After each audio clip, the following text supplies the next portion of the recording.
5 seconds to go.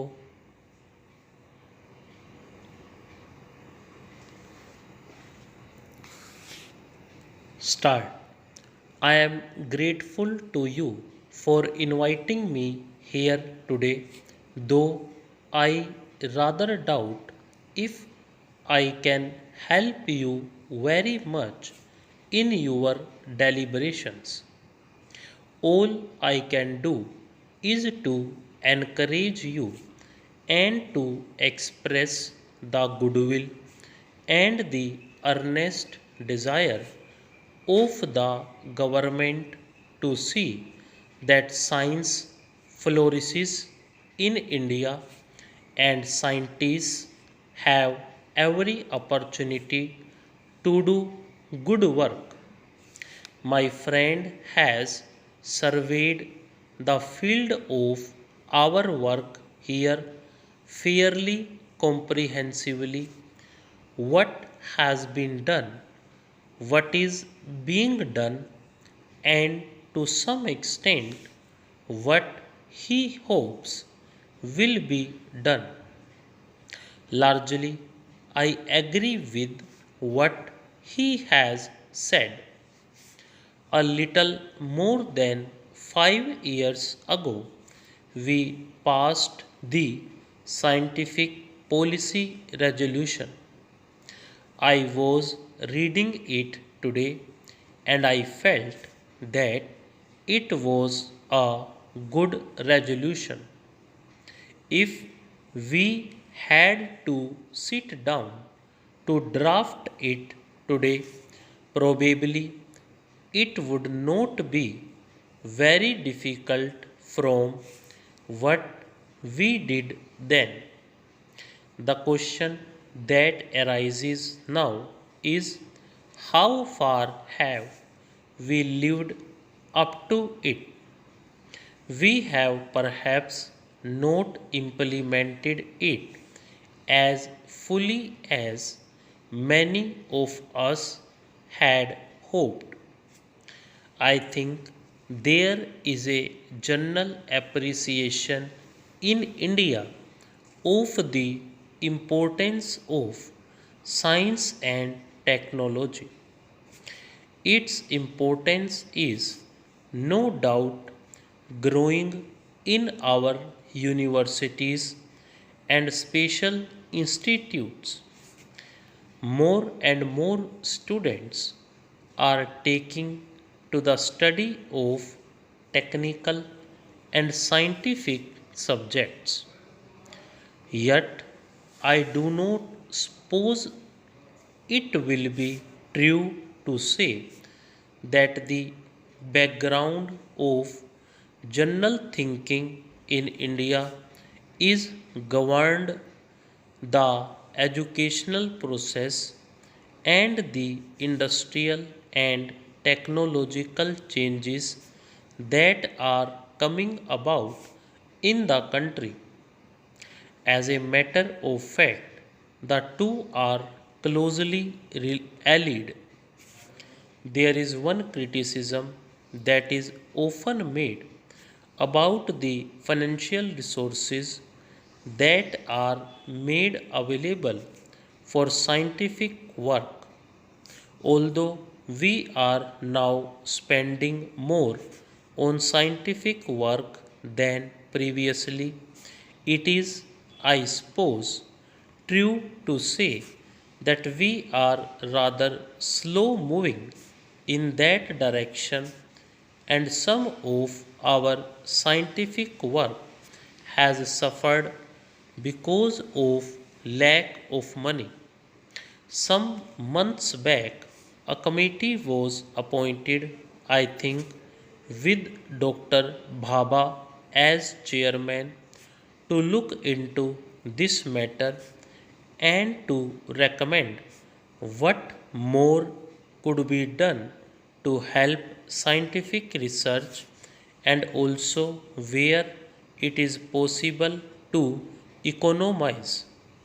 The object of that committee was really to encourage useful and profitable expenditure for scientific research.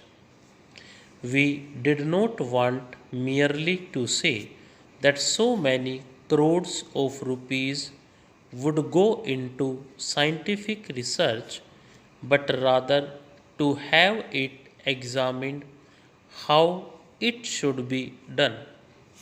That committee, so far as I know, has not yet produced any report or recommendations. But I wish to assure you that, in spite of our very considerable difficulties at the present moment because of the emergency and for other reasons, government will not hesitate to supply more funds for scientific research provided some kind of a reasoned approach is made.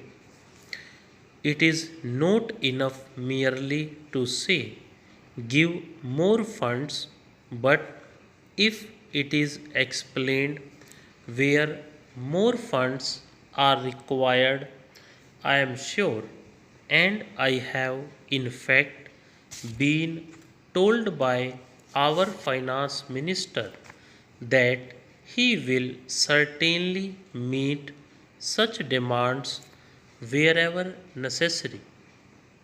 Ultimately, it is the educational apparatus behind all this that counts, especially universities and specialized technical institutions. They are growing, I hope, they are growing both in quantity as well as in quality, and behind that, again, the general level of mass education is also improving.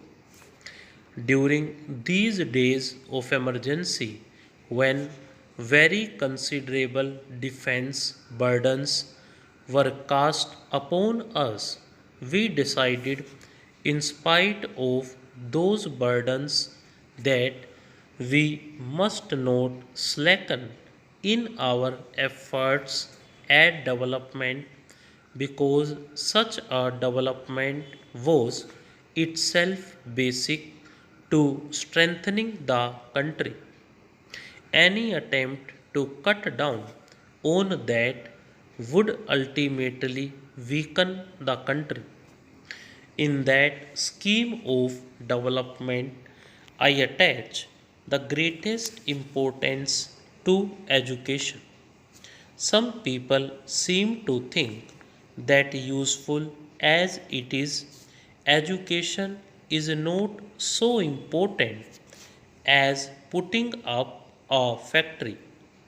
I might sacrifice any number of factories, but I will not sacrifice human beings and their education because it is the human being who sets up the factories and produces the things we want. Factory by itself is very useful and desirable, but unless it makes that impact on the human being, it will not useful. After all, what is our purpose in life? There are certainly many purposes, raising the level of living and all that. I would put producing good, trained human beings as the main purpose. It is the trained human being that produces the rest. If you do not have trained human beings, then you get lopsided growth and you do not make such progress as you should. It is not merely technology you impart to the human being, but also other kinds of training which enable him think and lead what might be called a good life. Science is most important, but it is not complete by itself unless you use the term science in a sense than mere technology. Stop.